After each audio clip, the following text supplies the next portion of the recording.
Молда Муса Конгантиев жөнүндө сөздөр бүгүн айтылыш керек. Бүгүн айтылбаса качан айтылат?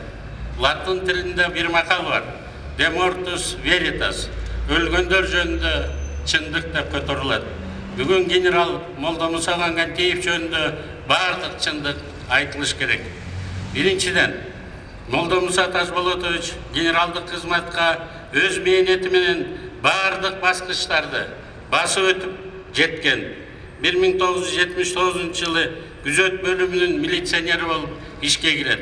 Андан ары ал нөөмөтчү, участкалык инспектор, ОБХСтин ыйгарым укуктук чам кызматкери болуп иштейт.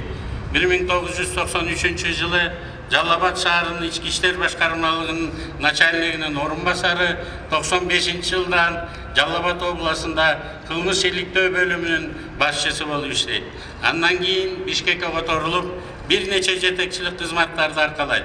2005 жылы Бишкекте УВДнын начальниги болуп көтөрүлөт. 2008 жылы Кыргыз Республикасынын ички иштер министри болуп дайындалган. Кеп чынына бузулбайт.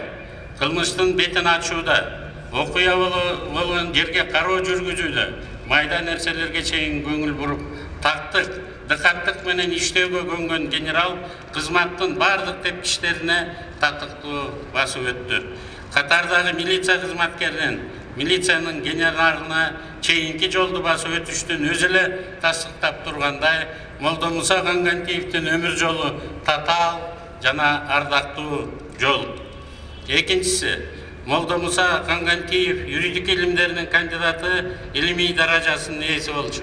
Ал кандидаттык илимий ишин Москвадан жактаган.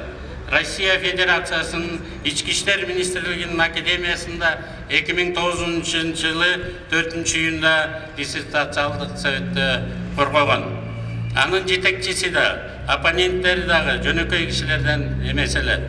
Атактуу профессорлор, юридик илимдеринин докторлору, Россиянын эмгек сиңирген юристи Кононов Анатолий Михайлович менен нечеүн Дмитрий Константиновичтер болуптур.